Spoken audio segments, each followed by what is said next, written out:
Welcome to the Inner Self Confidence Podcast. I'm your host, Katie Delamont. Real talk for women who are done overthinking, freezing, or abandoning themselves.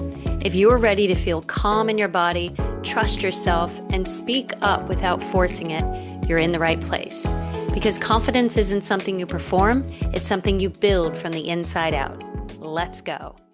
Welcome to episode 42 of the Inner Self Confidence Podcast. Raped, tortured, and diagnosed with Stockholm Syndrome, Jessica Ella turned trauma into therapy that works. All right, in today's episode, I'm joined by the incredible Jessica Ella. If you don't know who she is already, she is a women's healing expert and the creator of Aaruka Therapy. I came across Jessica over a year ago on Instagram, and her story blew me away. I actually recorded a podcast with her. She was my very first guest almost a year ago, but the podcast never recorded on Zoom. I don't know what happened, some technological issue. And it was so embarrassing because she was literally my first guest. I was so excited. And then I had to be like, oh my God, it didn't record. Like, can we do this again? She had already given me almost 2 hours of her time a year ago. And so we finally got around to recording the episode. And it's a different episode this time because we're two different people, but we still go into her story a bit, which is, as you will, learn about and hear about. It's big, it's traumatic. I personally don't believe in trigger warnings because I feel that if we are constantly censoring ourselves from triggers, we're never actually healing. And we as humans get to decide what we are ready and capable to be exposed to. And that's got to be on us. So as adults, I feel like it is our responsibility to really know what we want to be listening to and what we don't. So if you don't know her story, she was raped not only by her maternal father, but also her grandfather multiple times when she was little. She was diagnosed with anxiety, depression, multiple personality disorder, Stockholm Syndrome. She had Lyme disease. You name it, this woman has gone through it all. She has two beautiful children. She left a marriage that wasn't working, and she's managed to heal herself. And now she shows other people how to do the same because there is a way to heal regardless of what you have been through.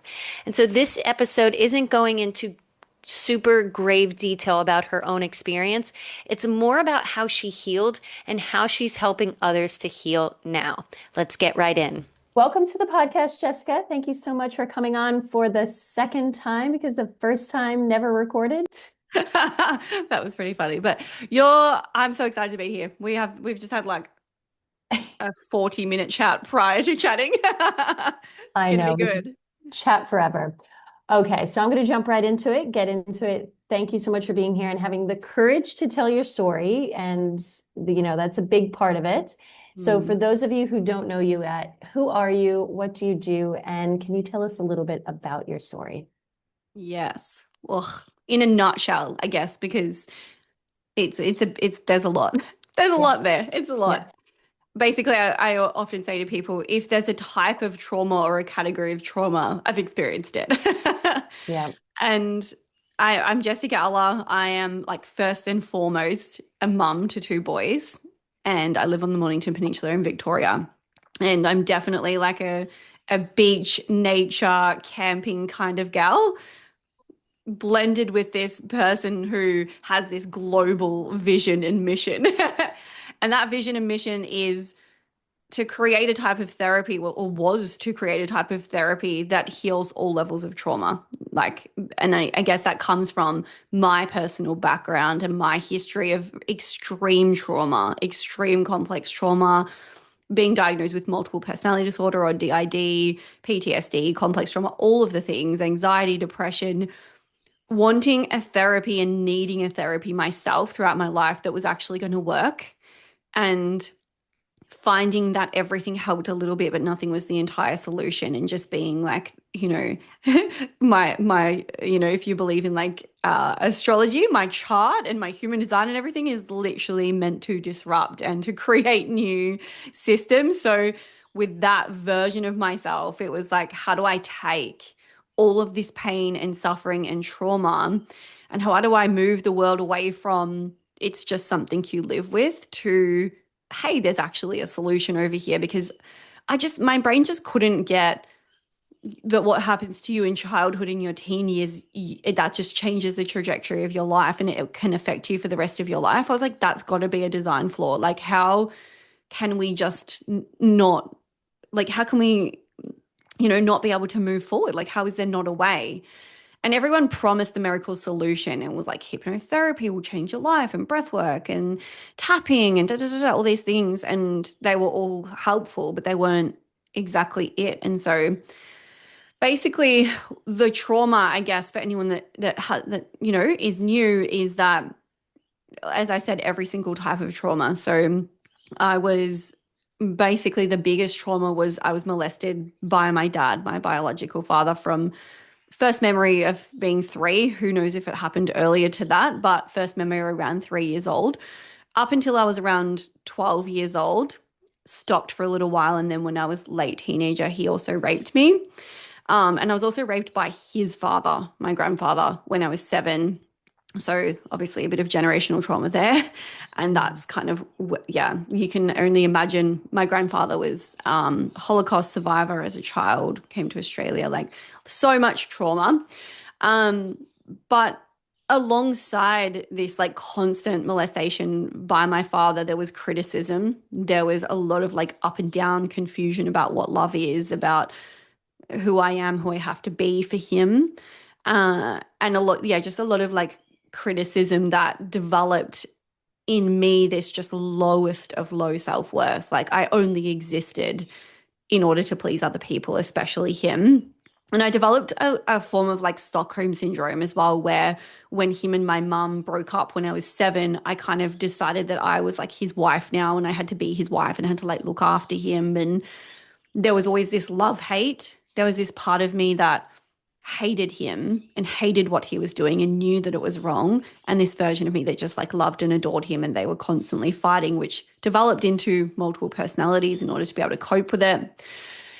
And when I was around 12 years old, I told my dad what my grandfather had done. And when I was 7, because they were always off and on, and he'd come back into our life. And I was like, I don't want he's my opa, he's Hungarian, my opa to come back into our life. Like he did this when I was 7.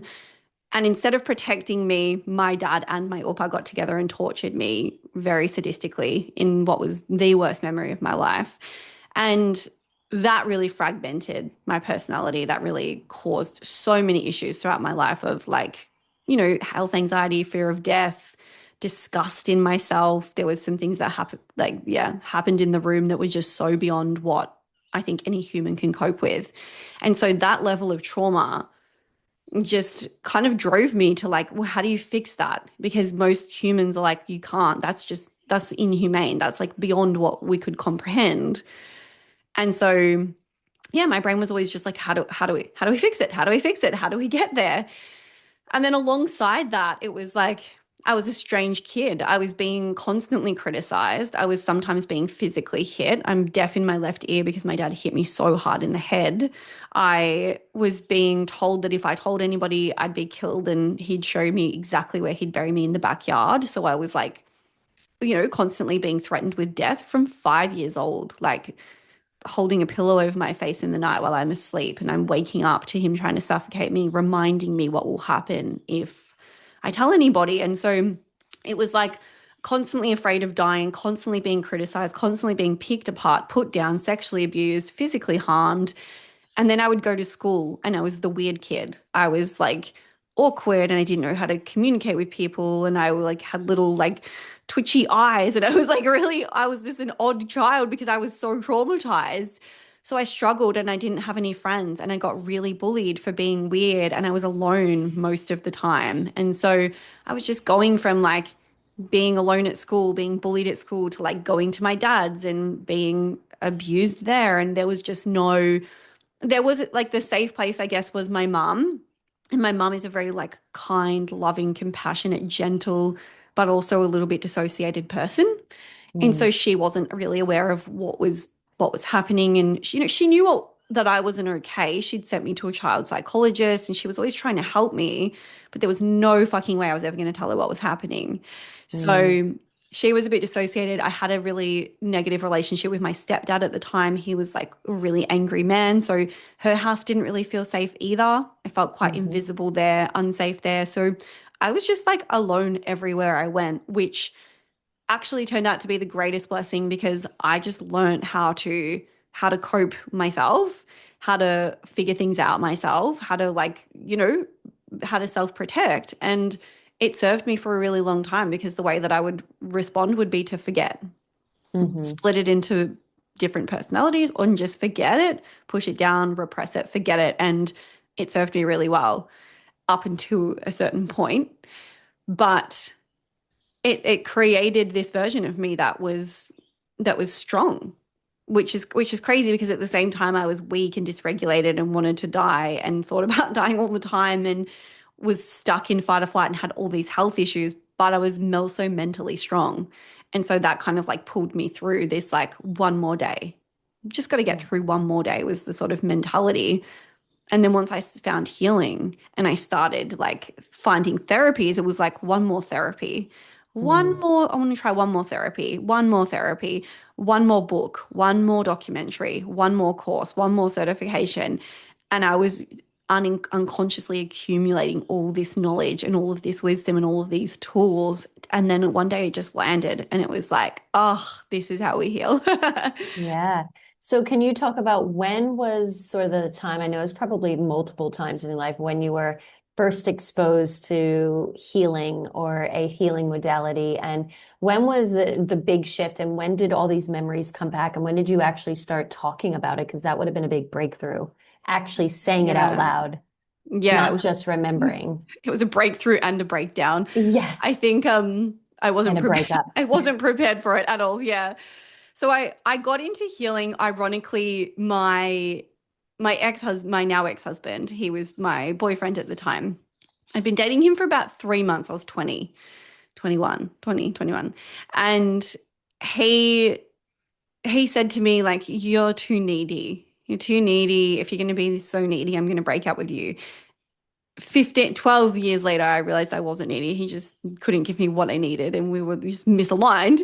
But him saying to me that I was needy, I had a spiritual mum. Mum had been like, saying these little spiritual things all of our life. She'd studied Buddhism and meditation and she'd done Reiki and theta healing and she was very much in that world. And so I was like, I don't want to lose him. I like don't want to lose this guy. So I went to my mum and I was like, what's a book that I can read about like, like working on myself? Like no understanding, no no concept of what like any of this meant. And she gave me Louise Hay's You Can Heal Your Life. And it was like the gateway into it just opened up my mind into wait, we have a subconscious mind and we have beliefs and our beliefs create our perception. And it just like it blew my mind the way that like the way that I'd been thinking and feeling and who I was didn't have to be that way anymore. And so I like came into it from a place of like, oh, I need to stop being so needy. But I started learning and unlocking and actually I was reading this book. I was obsessed. I was reading it all day this one Saturday. And then on this Sunday night, I had this experience where I'd been just thinking about the book constantly.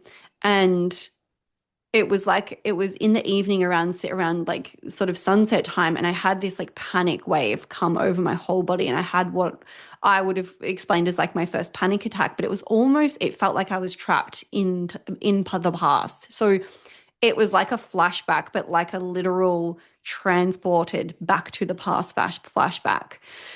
And at the time, I didn't have the capacity to go, oh, okay, this is probably something to do with my dad and everything that happened with my dad. That was like not even able to be registered.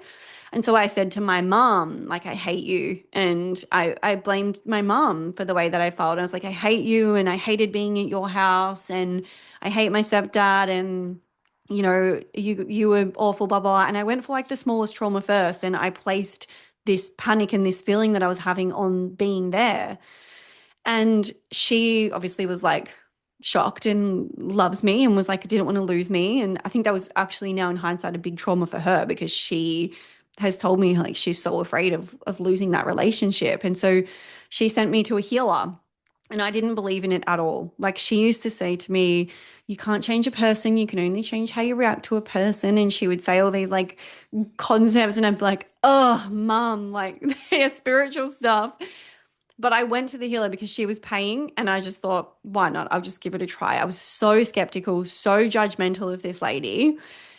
And I was a very logical person. And I went in and I did this theta healing session. And I came out and was like, yeah, okay, like that was good. Like had a little cry, felt a bit weird, but was still very skeptical. And then 2 days later, I was giving my mum and my stepdad a hug, and I was like loving I've never looked back from that session with my stepdad. Like he's like my dad now. Like he is like, we have such a strong relationship. But like I was just, how? How? It wasn't like, oh, this is cool, I'm going to enjoy this. It was like, how the fuck? Mm. What did she do? There's got to be some science there. That can't just be woo woo. Like, I got to figure that out. And it just opened up this whole world of me obsessively trying to understand what she'd done in that session, but then also how to go deeper, how to uncover more, how to actually heal all the other stuff that was there. And Yeah. so it led me down that path. And it was honestly like, that would have been, I think I was 21 and I didn't remember everything about my dad. I mean, when I say I didn't remember, this is like the biggest confusing paradox for people. I remembered it. I had nightmares, I had Mhm. flashbacks, and I had like thoughts about what had happened. I'd be doing the dishes and I'd see these vivid, like remember these like vivid memories, but I'd found ways for my brain to compartmentalize and cope with it. So I'd have a flashback of my dad doing something disgusting, and I'd blink my eyes really hard and I'd just say, you're disgusting for thinking about that. So I use self-blame as a way to cope. I'm Mm. disgusting for thinking about that. If anyone knew I was thinking about that, they would if anyone found it out, it was like, it's gonna be found out. If anyone finds this out about me, I'm gonna be done for. I'm gonna end up alone. Every, human's biggest core wound. And so I would push it down, and I would push it down, and I'd push it down. And then it was 9 years into healing, 9 years into going through all these layers of self, healing all these other traumas of bullying and, you know, more minor things that are still quite big to other people, but moving through these layers of like terrible friendships, being cheated on by boyfriends, not being able to trust people, bullying, the loss of a friend when I was younger, my best friend, like working on all of these sorts of things. Oh, and then I remembered. And then there was this day where I did this meditation, and it was like I was feeling really good in life. I'd just come out of being really unwell with Lyme disease. I'd done some water fasting. I had been cleansing. I'd feeling really good. And I did this meditation on increasing your intuition. And long story short, it led me down this path to this building, and you visualize these three boxes in the building, and there's an intuitive message in there for you. And I was guided to the middle box, and I opened it up, and these memories came out. And it took my brain a second to register, because it was like, oh, why are these memories in there? Why are these like memories there that I see all the time and have dreams about? And like, why are they in the box? And then it was just like, I can remember the feeling right now. It was like, boom. And it was like the first time in my entire life, not probably in my entire life, but since I had repressed it, that Mm. I was like, hold on a minute. And I didn't use my coping mechanism of, you're disgusting for thinking about it. And I had this higher self perspective of, why is that happening? Why is my dad doing that? Hold on a minute. My dad's a pedophile. Hold on a minute. I was molested. Hold on a minute. What the hell? What? Like, and I had developed like, I had 3 or 4 good memories of my dad that I used to play on like in my mind, like on autopilot. Like if anyone has kids or seen that movie Inside Out, when they're like, she starts to daydream and they're like, let's play that old commercial, and they just keep playing. It was like that. I would just keep playing these same 3 or 4 memories like over and over. It would be these certain ones on highlight reels to stop my brain from thinking about all this bad. And I developed this version of him that was the greatest, most loving, beautiful, best dad in the world. Mhm. And so it was like life shattering. because I grieved. I had to grieve him. I like had to realize that good dad was real. Did And you there have a relationship with him up until this point? he was, yeah, like my body and like my, I guess you'll call it my intuition and like maybe even my survival self had like boundaries in place in that like I had him in my life, but I never left my children alone with him. I Hmm. never spent more than an hour with him because I would get so like so worked up and I wouldn't know why, Hmm. but I would get so worked up. I couldn't be around him for too long. I never, whenever I would hug him, I would like not want to touch him. He smelled, I hated the smell of his breath or the smell of his BO. Like I just hated this any smells Hmm. that are around him. Like my body was always telling me sort of stay away. And yeah, so I had a superficial relationship with Yeah. him where I would see him and I would chat to him and um oh there we are. I would see him, I would chat to him, but yeah, I had this version of him in my mind that was not accurate and those parts did exist, but I really like amplified them to survive. And so I remembered, and once I remembered, it was just fucked. Like it was a couple of years almost of remembering layer upon layer of it getting worse and worse and worse and more heavy memories as my brain could cope. It would be like there's also this, there's also this. And it was, yeah, one of the hardest parts of the whole thing, apart from the memory of torture and the things that happened that day, even beyond the torture, was understanding that like good dad really wasn't there and good dad, bad dad, and having to, I essentially uncovered it, told my family, and we all cut him out at the same time. And it was this like I wanted to run to him. He was like Mm. my Safe protector, place. It's some, safe yeah. place in a messed up way. I remember journaling saying like I want to run to him. I want to like and I want to like soothe him for the pain that I've just put him through, even though Mm. it was self-inflicted, but it was like I wanted to run to him and I wanted to just be like, I'm sorry, Dad, I love you. I wanted to repair it. And I missed him and I cried and I felt like I was heartbroken. And then on the exact same on the opposite side, I every car that drove past the house, I would have like I was having multiple panic attacks a day because I was so convinced he was coming to kill me that I ended up sending myself into a complete nervous breakdown because I just was like he told me so many times and literally tortured me that I was like he's coming for me. There's no doubt in my mind about it. He's fucking coming for me.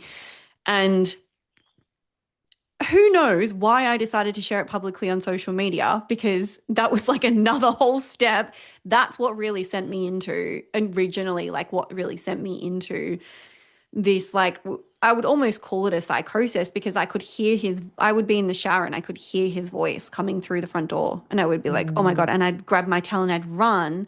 And then I'd take me a few minutes to realize he wasn't there. Like I'd be in the supermarket running up the aisles because I heard him screaming my name behind me. And then I realized he wasn't there. So, like, I was so convinced he was coming to kill me. I was in such a bad state. And at the same time, I was crying in the next minute hysterically because I missed him so much. And it was such a like fucking insane, insane time of life. Yeah.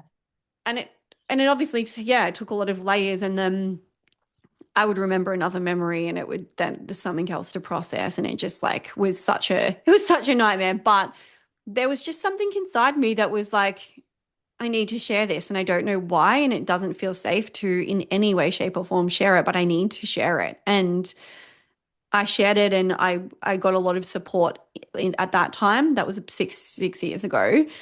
I got a lot of support and yeah, and it kind of there was a lot of people that were also going through it and yeah, they kind of like as I was healing through it, I was helping them through it and helping them helped me as well. Yeah, Mm. absolutely. Yeah, this is the whole reason why I have my podcast and shared my own story. I truly believe that. And I'm so grateful there's people brave enough to share. And I just also want to paint a more of a picture, because not only were you going through that, but you had had two kids, you were married, you had your own business, you got Lyme disease. Like that is a serious, serious autoimmune disease that people, one, it's also not recognized in Australia. So it's really hard to treat here because no doctors actually will identify it as anything. And it does take a while to identify, but let's talk about what your body was going through as well as on top of uncovering this. So, yeah. Yeah. So, did you get Lyme disease after your first or second child? I got Lyme disease after my second. So Okay. Yeah. I'd been running a business and in the wedding industry, and I sold the company and decided to use some of that money to go on a trip up the East Coast. And it was like this reset of like, all right, I can't live this way anymore. I need to like look after myself. I'm running myself into the ground. I need to prioritize my boys. I think my youngest Banjo was like 1 at the time, so River would have been 3. And yeah, we went up the East Coast and I got bitten by a fucking tick and I didn't know it was in my neck. It fully paralyzed me when it was in there. I didn't know why. I got like an instant migraine. Whole body went weak and I slept for like 16 hours. And then when I woke up, I was like, I am not right. Something is wrong with my body. My digestion immediately stopped. I didn't go to the toilet for like 4 days. Like it just fucked my body instantly, probably because I was already in such a weakened state. And this is what I say to people. Some people don't even know they have it for years, or you can keep on top of it. But my immune system was like shut down because of just chronic stress, trauma, everything underlying. And so it just wreaked havoc on my body. And yeah, I just kind of come out of the struggle of that. Um, and like trying to heal through through that. And that was such an awful time. Like I really didn't know how I went downhill so fast to the point where I couldn't use my arms. I sometimes couldn't drive a car. Like my body just freaking shut down. And because of the panic of that situation, like I've got 2 young kids. I went overseas for medical treatment. I was away from them. I was like panicked all the time being away from them. I That's when the flashbacks of everything started to get more intense. Like I'd be having these medical treatments and having flashbacks more regularly of the things my dad was doing. And then after I fasted, and like came home and did like a quite an intense fasting regime and like detoxed my body and started to heal my body was when the memories actually sort of felt safe enough to come back. But yeah, I wasn't in like an ideal relationship. I mean, my ex-husband at the time with Lyme disease was quite supportive. Like he came overseas and he was looking after me and things like that. But we had a lot of underlying issues and there was other things that were happening at that time that shouldn't have been happening. And I think, yeah, it was just I was like, I literally at that point was like, I need to survive. I didn't have enough self-worth for myself, but I was like, I need to survive for my children and I need to survive to like break the cycle for them and to be, you know, their mum. And it was almost like I'd wished for so long that I could die and that I could just disappear, that like Lyme disease gave me this opportunity and this like awakening. It was like I got so sick that I was like, fuck, I think I actually am going to die. And then it was like, do I want that? And it was like, no, I want to live. I actually do want to live. I've been saying this whole time, my whole life in my head, I wish I could die. I wish I could die. I wish I could die. And now I'm here and I'm like, no, I don't want to. I want to live for those boys. And so again, it wasn't for me. It wasn't, I want to live for myself. It was, I want to live for them. And then over time, it became for me. And it still is for them. There is definitely is still a lot there for them and over sacrificing myself and being like the best mum I can be possible. But over time, I did build up that like, okay, I want to live for me too. But it really was that testing of like, you say you want this, like here, you're at this like lowest of low, you can't leave bed. I couldn't have a shower without nearly fainting. Like I just was so unwell. And yeah, I think it happened for me to show me that I did want to live. Yeah. Yeah. And then, so walk us through also then stepping away from the marriage, which is something that I talk about a lot because I see so many people stay in really unhealthy or just unfulfilling. Let me do, like, it doesn't even have to be toxic to to be unfulfilling. People are just staying in relationships because it's comfortable, they have mortgages, they have kids, fill in the blank of the excuses, but they're like, it's not life enhancing. It's not actually filling them up or each other. So can you Mm. walk us through like, Yeah, and it's just stepping away? not aligned as well. I think Yeah. like we have a great co-parenting relationship now. It's been, holy moly, how long has it been? 4 years, 3 years, 3.5 years. I don't even know how long we've been divorced, but we have a great co-parenting relationship now. But even he said to me, like, we just, we weren't right for each other. And he can see that now. It was really difficult to step away from, especially because I think the thing with him was that he wasn't what I needed and I wasn't what he needed. And there is a logical element to relationships. People are like, I love this person. And I remember thinking, or someone even saying to me, who you love and who is good for you can be two different people. And Mhm. that was something that really clicked for me. And it was like, for whatever reason, my body didn't feel safe around him. He had told me that he struggled to feel compassionate towards me. So he said, I don't know why, but I feel blocked in having compassion towards you. Like when my friends are struggling, I'm empathetic and compassionate and I'm there for them, but I just can't feel it for you. He had this block towards feeling that for me. And what I needed the most was compassion because I'd never had that from a man. What I needed the most from a man was safety. Like I was just craving a man that would like see me as, because I from the outside I was like confident and in control and powerful and running a business and you can't fucking tell me what to do. But inside, I needed someone to see that little girl inside that was like that just needed to be like held and babied and loved and just cared for. And he just didn't have that towards me. He just couldn't, there was a disconnect and he just couldn't be that. And it came to the point where it was like, he's never going to be able to give me what I need right now. And there was always this like, what if I can give it to myself? What if I can give it to myself? What if I can find it in a male friend? What if I can find it somewhere else so I can stay here? But it just needed to be in a romantic way. And it just needed that was just what I needed. And so who you love and who's good for you was two different people and he just wasn't good for me and I wasn't good for him Yeah. and it was And you can really also have been good for each other for a certain amount of time.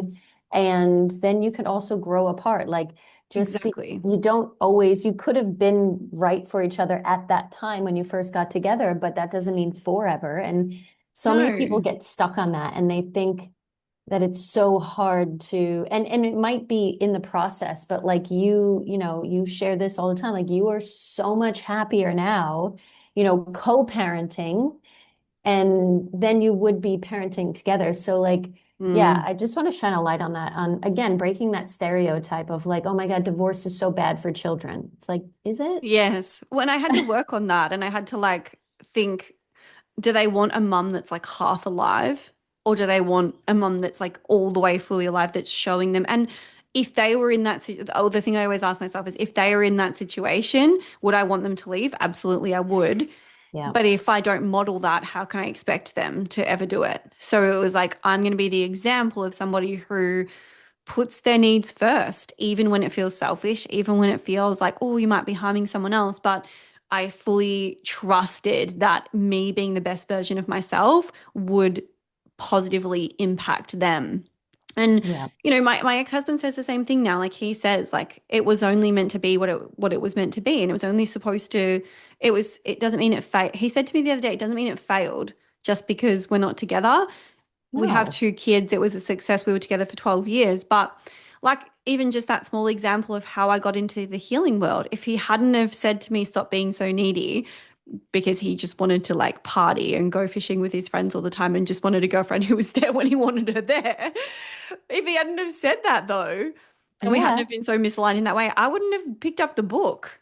I wouldn't have like, and that's and I spent 10 years taking every single argument with him or every time he triggered me going, what does this mean about myself? What does this mean about myself? And in the process of him being so wrong for me, I uncovered so many of my own triggers that built my Mm, power to the point where, like, the version of me that I was, who was self-sacrifice, like, there is no fucking way that I could have become the person that I was without finding that healing work from that, from yeah. him and from that. Like, I think I would never leave a marriage. Like, I had to build power and conviction and self-worth and like so much before I was actually able to get to the point where I could realize that it wasn't right and then leave. So it's definitely still successful. But yeah, it was like this next version of me that wanted to come into the world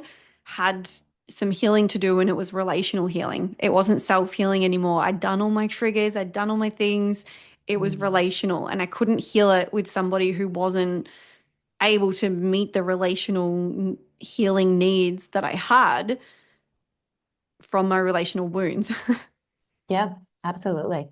And now I'm gonna kind of go now into, I want to talk about your therapy because I am all about breaking stereotypes, ruffling feathers, shaking things up. And I feel like your therapy that's exactly what it's doing. So do you want to tell us a little bit about that, why you found it? And I have the same sort of feeling on you about certain types of therapy and why it's only going so far for people. So yeah, let's jump right into Aruka therapy. Yes. I think what I discovered is that people go through these healing journeys, and what happens, I was sort of starting to pick up, is that people would place what works on the last part of their journey. So for instance, they would do EMDR and visually process some memories, and then they'd go and do some belief work like hypnotherapy, working on their subconscious. And then they'd go and do some energetics and have some energy shifted. They might even purge some emotions. Then they might move into somatics where they fully release and they get their body involved and they regulate their nervous system and they go, all of that other shit didn't work. Somatics, that's where it's at.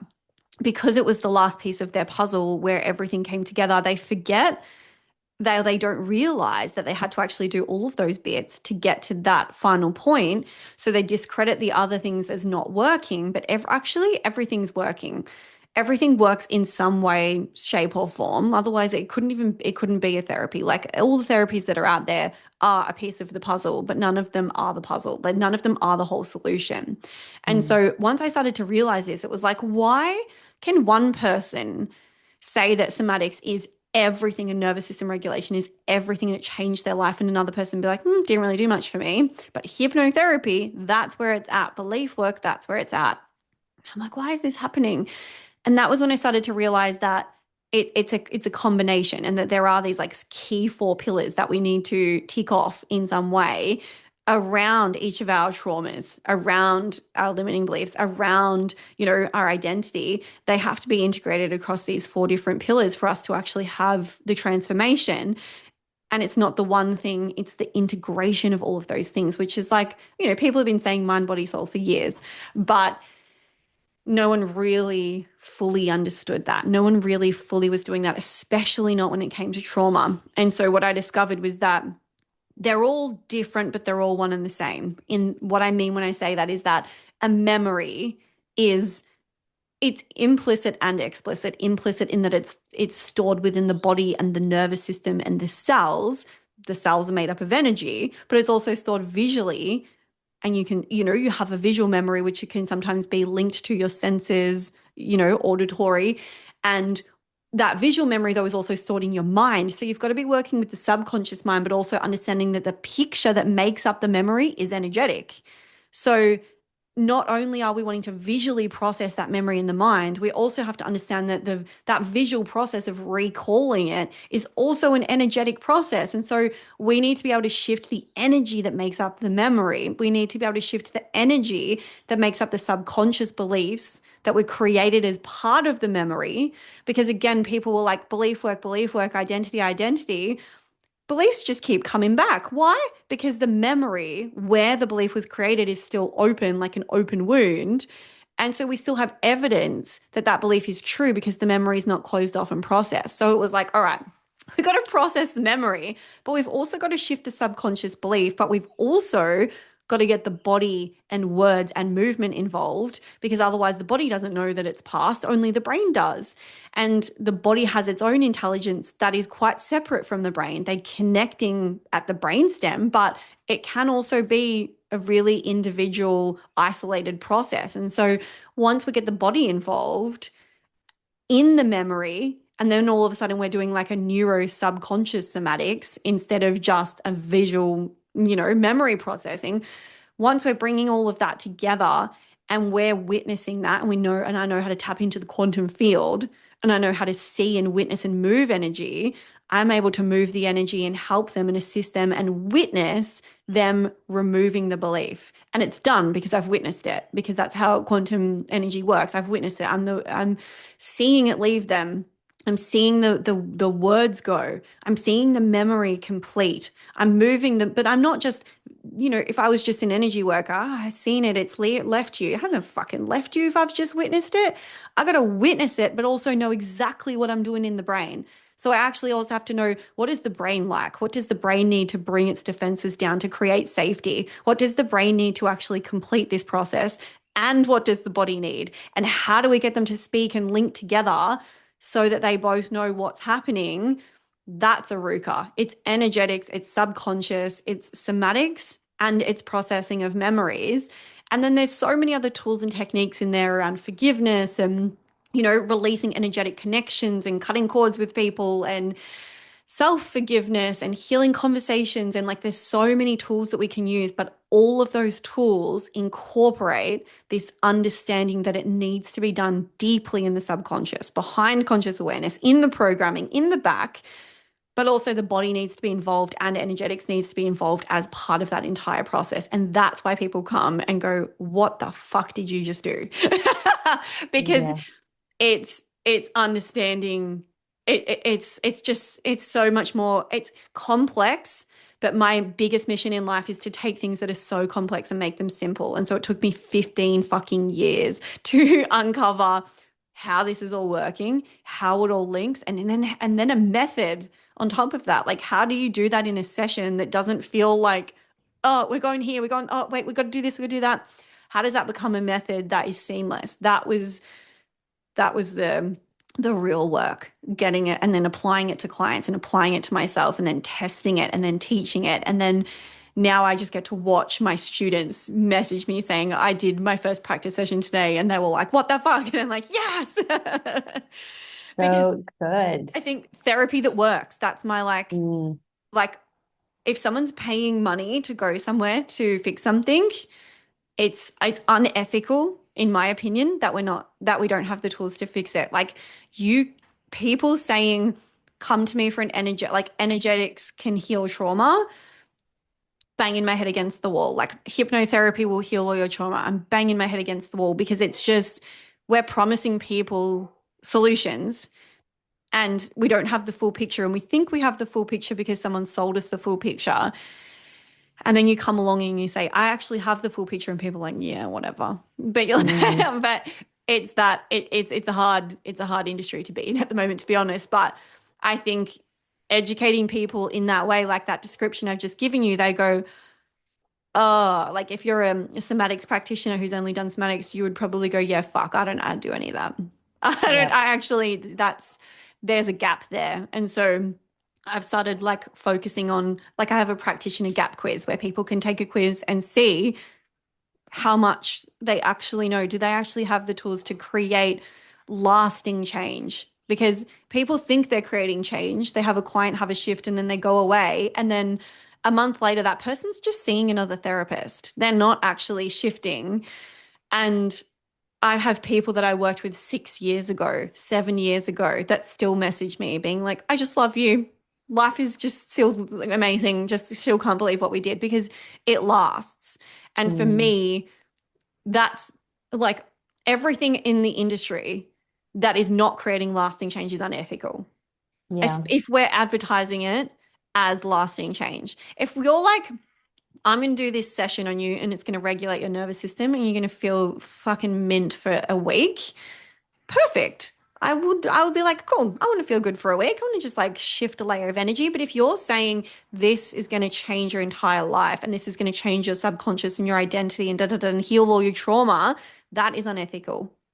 Yeah. Yeah. I can't say that. I mean, I've done everything at least twice, like every kind of healing modality I've done. And I'm like you, I feel like they all have value. They all did something that impacted me in a positive way.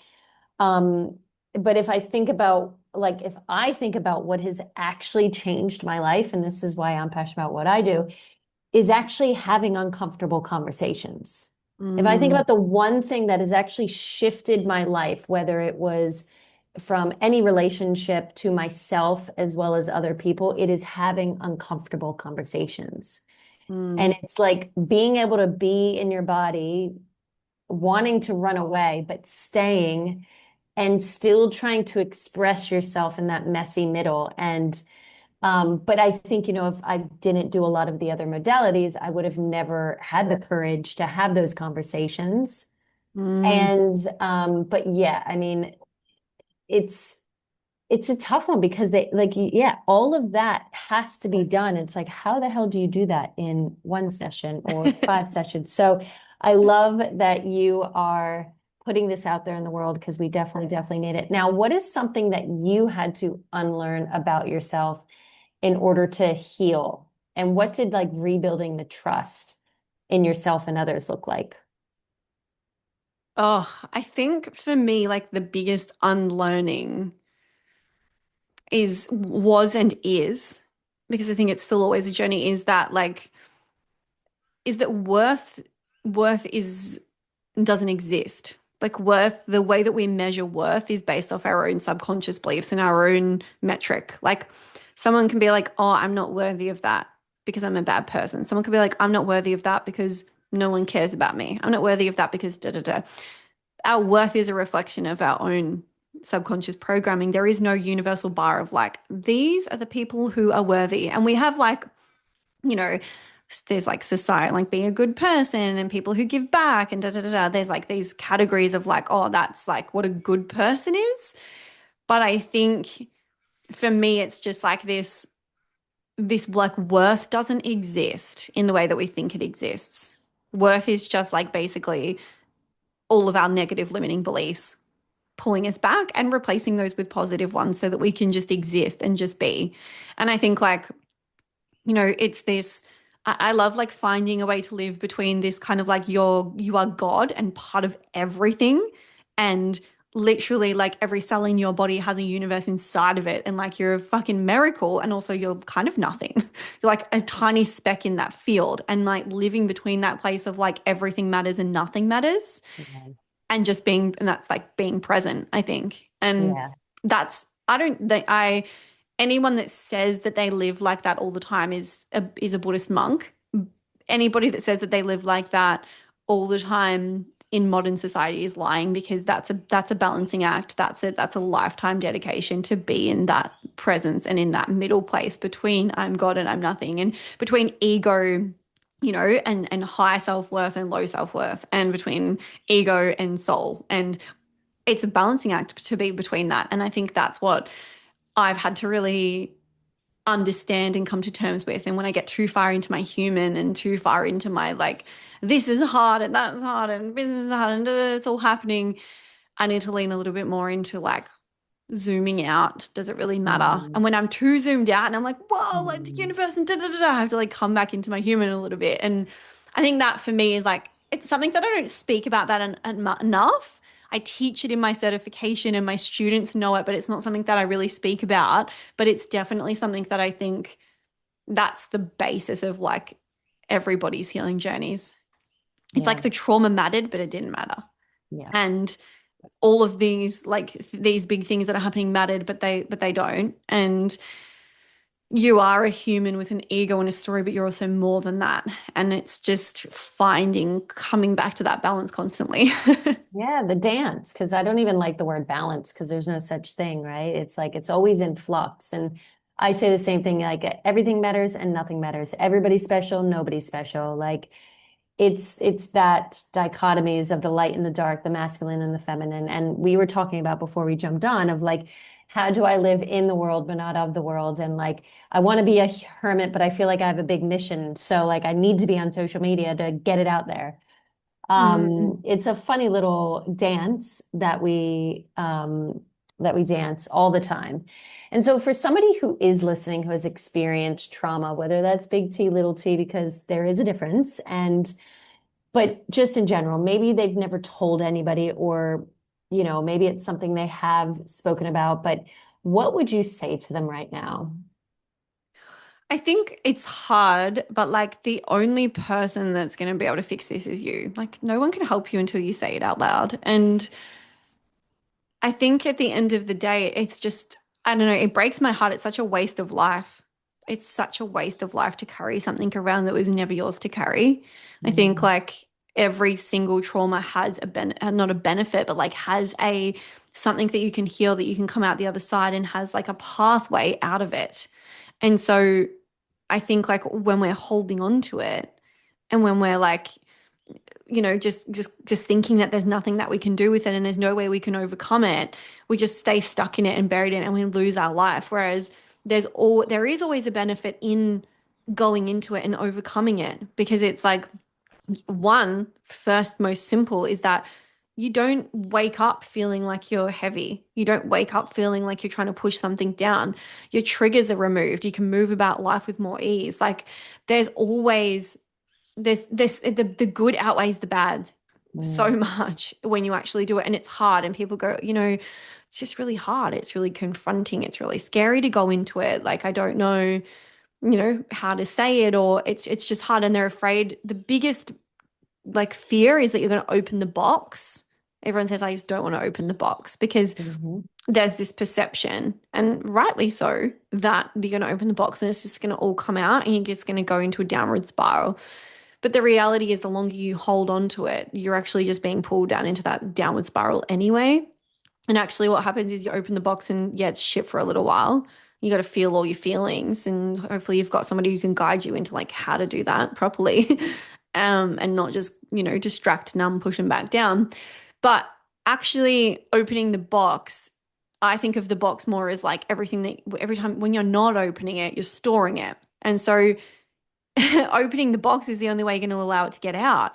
If you don't open it, it's just going to stay in your body, in your nervous system, in your unconscious reactions, in your patterns, in your relationships, in your everyday thoughts. And you're just constantly re-experiencing those same emotions. Like the fear that you're afraid of feeling when you open the box, you're feeling every day. And it's the biggest contradiction. Like I ask my clients a certain sequence of questions, and they're currently stuck in complete anxiety panic attacks every day, right? And we go through these scenarios of like what the worst thing is that could happen if they went into the healing work, and it's that they would end up in a really anxious panicked state. And it's like, you're already fucking there. We're always already there. We're mhm, always already there. We're just unconscious to how bad it is. We think in our mind it's going to get worse, and that's the subconscious trying to protect itself. Don't go into it, don't go into it, just stay the same, stay the same.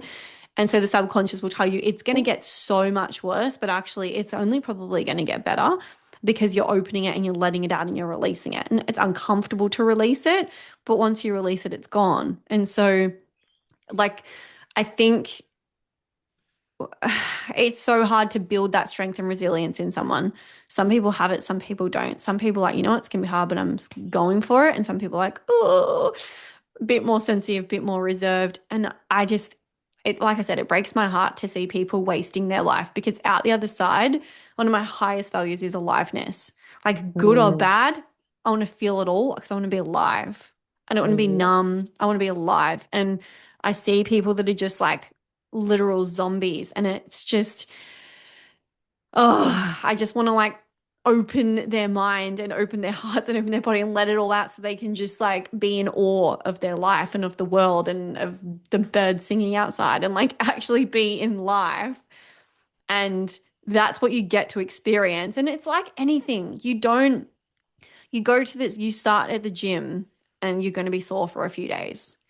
Like anything, and we know that anything worth doing requires hard work. We know that like there's no quick fix for anything.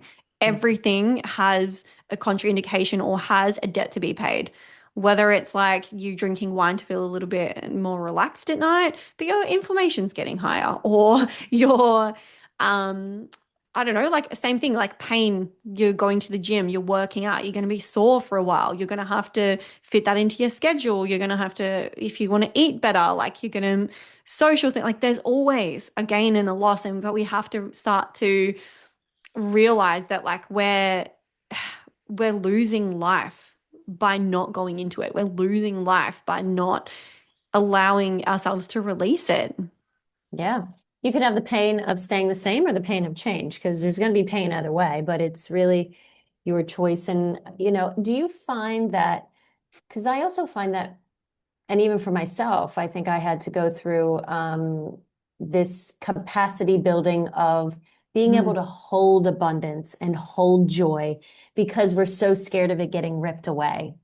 Mm. So that's Yeah. another big block that I know myself has had, and probably a lot of my clients too, that they are scared to feel the joy and the aliveness and the abundance and the luxury or whatever it is, the health, because they're scared of it being ripped away or taken away, and all that glimmers is sure to fade. Like this idea that we were sold and convinced ourselves because of the trauma as well that, well, not everything, like it's not all what it seems, and it's not that nice. Like, do you find that with your clients as well?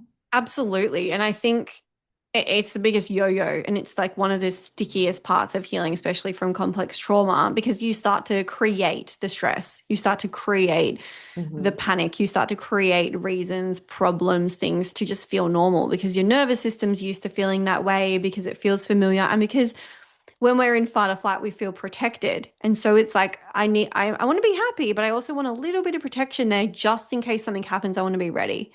And Hmm. so it's like that readiness. And I think that fades more and more the more that you heal past wounds because your brain's not constantly scanning for threats. You can be a little bit more present, but it's also a practice. And it's also that understanding of like people on the internet. I fucking love people on the internet always saying to me, like, oh, you shouldn't say that you're healed. You shouldn't say you're healed. Saying that you're healed is a bad thing. And I'm like, but did you ask me what my definition of healed is? Like, everyone has a different definition of healed, right? And so I talk about my definition of healed, and that is that I don't, the problem is that we expect that out the other side of trauma, that the glimmers are just going to be glimmering all day. We just expect Hmm. that the glimmers, and we are afraid of the glimmers being taken away. But as soon as you're not afraid of the glimmers being taken away because you understand that the reality of life and human existence is that there will be glimmers and that there will be bad days and that there will be negative emotions, but you've built the capacity to hold it all, it doesn't phase you. I have a bad day now and I'm like, I feel like shit. This is one of those shitty days where everything's a bit gloomy. And I know that there's going to be glimmers in that day and or tomorrow because I can hold both without freaking out that this is life punishing me and pulling me back, and because I've removed those beliefs and because I understand that human existence is both. And so I think that the the trauma mind can take over pretty quickly, and that is the integration work. There's work there that can't be done in a session. There's work there that has to happen in the everyday. That's like, I'm starting to feel these negative feelings coming up. I'm starting to feel my mind trying to slip me into these old patterns. Just going to come back into myself and into being present, into feeling what I need to feel, but also just being okay with how I am feeling today. And that there's things happening that are affecting your energy all the time that aren't personal to you, because the trauma survivors are like, that's my trauma. That's my trauma. This is my trauma. I was guilty of that. I'm like, oh, it's just a trauma thing. And friends, or like, my partner will be like, no, everyone does that. That's just a human thing. Oh, okay, that's just a human thing. I'm not sure because I'm not really sure how to be human because I've just been traumatized. So it's like, oh, everyone has struggles. Everyone has negative thoughts. Like, fuck, everyone's like diagnosing themselves with shit at the moment because they have like these certain traits and characteristics of ADHD or autism or whatever it is. But actually, we're all human, and we're actually all functioning in different ways and coping with our environment in different ways. We're living in an environment that is so far removed from what our biology is Nature. made for, Mm. and constant stress, constant overstimulation, like technology, like just constant information. And we're like, oh, I feel like really overwhelmed today. It must be my nervous system. I don't know what's wrong. And it's like, no, you just read 60 pieces of content from 60 different people's subconscious minds, and you're overwhelmed and bombarded with information that you just would not be receiving if you walked outside in nature. You'd be like, oh, a bird. Oh, the trees are moving. It's like not fit for our minds. And so maybe you're not traumatized. Maybe you're not like going backwards. Maybe you're just not living in alignment with like your human needs, but also understanding that those things inevitably will affect the way that we're feeling every single day. And so the person who's rude to you at the checkout, the partner that comes home grumpy, the shit that you saw on the news, that's all energetic. Just because you can't see it doesn't mean that it's not affecting your energy field. It is. It's affecting your vibration. You're taking it on, you're filtering it through your systems. It's probably not coming from something in the past. It's probably just the fact that you're a human absorbing things all the time. And that's where that work comes into play of going, it's a bad day, but tomorrow will be a good day because I'm choosing to focus on the glimmers. I'm choosing to step back into being present. And yeah. Yeah, I mean, healing is really just the way you can sort of, I guess, rate it is when something stressful does happen, what's your recovery like? Yeah. Doesn't mean you're not going to get stressed or go into fight or flight or shutdown or whatever nervous system state you go into. It just means, are you more efficient and effective getting back to a regulated state? That is it. You will always fun. There's always going to be stress, always, always, always. But it's how efficient and effective are you at getting back to a more regulated state that is present. And, being calm all the time is absolutely not the point. What, No, it's being alive yeah. And and do you want to be calm. friends with somebody who's calm all the time, who doesn't have a personality or emotions or anything, who is perfect and symmetrical? Like nobody wants to be friends with that. Okay. No. Not at all. So, what would you say is the first like step to begin to healing for something big? What would, or even in general, like what do you suggest people do for the first step? Is it like Yeah. self-reflection? I think we like as a society have provided too many tools and resources. Yeah, And so the first step for people is trying to do it themselves, which is yeah, actually detrimental. yeah, Um, so I feel like the first step actually needs to be completely reframed as like book a session. Like yeah, do it with somebody who's qualified to guide you, because the first step could be like you need high self-awareness, or you need to like read this book, or you need to like, regulate your nervous system, whatever.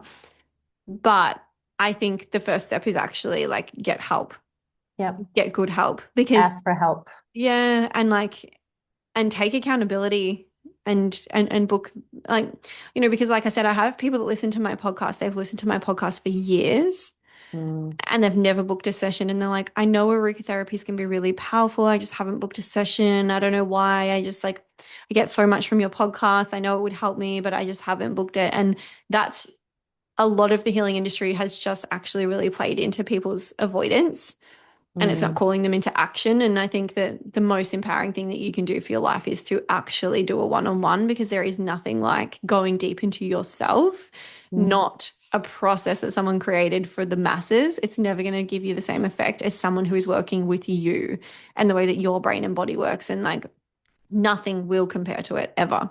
It's the yeah, only and job that AI cannot take over because it is human.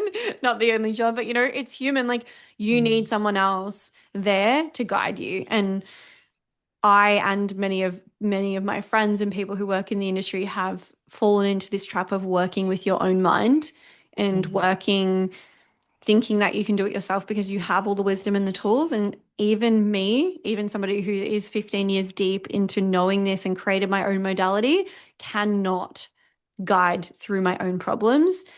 I need someone to witness me and to witness that the calling out of that pattern, and for me to be able to go behind the programs. Because in reality, if you're reading a book and it's taking you through a process. Where that process takes you is guided by the protective parts of your subconscious mind. It's not going to take you to where you really need to go to. It's going to take you to where it allows you to go to. And if you're in a hypnosis and if you're in a hypnotic theta brainwave, and you then have to think logically about what you need to do, you're out of it. You're backing your logical mind, and then your programs are taking over. So we're protected from working with our own minds. We can't work with our own minds in the subconscious, which is where it needs to be done. So if you've been reading all the books and not like making a change, like books are obviously like educational and inspirational, and you can learn so much from them. But if you're still stuck in the struggle cycle, it's because you need actual changes in your brain, in your body, from somebody that can guide you one on one. Yeah, and you need to be challenged. And I don't know anybody who is successful at anything they do and have done it by themselves. They've always had some sort of coach. And I say this all the time, like, and I would have never been able to write my book without a coach. I would have never been able to get back to the gym without a coach. I would have never been able to grow my business or do anything without a coach. When anything in my life happens, when I found out that the man who raised me is not my biological father, I was like, great, who can I call for help? Like, healing modalities, what psychologist, ayahuasca, a psychic. Like not that I went to a million people, but I was like, okay, I can't process this on my own. Like, or I need other perspectives, not everybody's perspective, but and at the end of the day, it was what I got was, Katie, you know exactly what to do. You've known all along. But I know that I needed that other sounding board for me to feel confident and comfortable to go with my gut. Even though it was the Mm. same thing from day dot, and I did the same thing that my gut said, I still appreciate and love that I asked for help. I was vulnerable. I shared my experience. And even though it may not have helped me in the sense that it gave me a direction, it still helped me. Like, Mm. none of Yeah, it was a waste. And the people who will expand the most are always the people who are willing to ask for more help. absolutely. And looking at themselves as you know, as the solution to everything. Because, Yeah. that's like that song, The Mountain is You, like we are the mountain. And it's like when you go inward, and Mm. you can't go inward sometimes without somebody guiding you. It's why there's been medicine people and healers of communities for as far as civilization goes back. It's a thing for a reason. Exactly. Well, we are coming to the end. I'm gonna just ask you one or two more things because it's the Inner Self-Confidence podcast. What would you say is your definition of inner self-confidence? So what does it mean to you?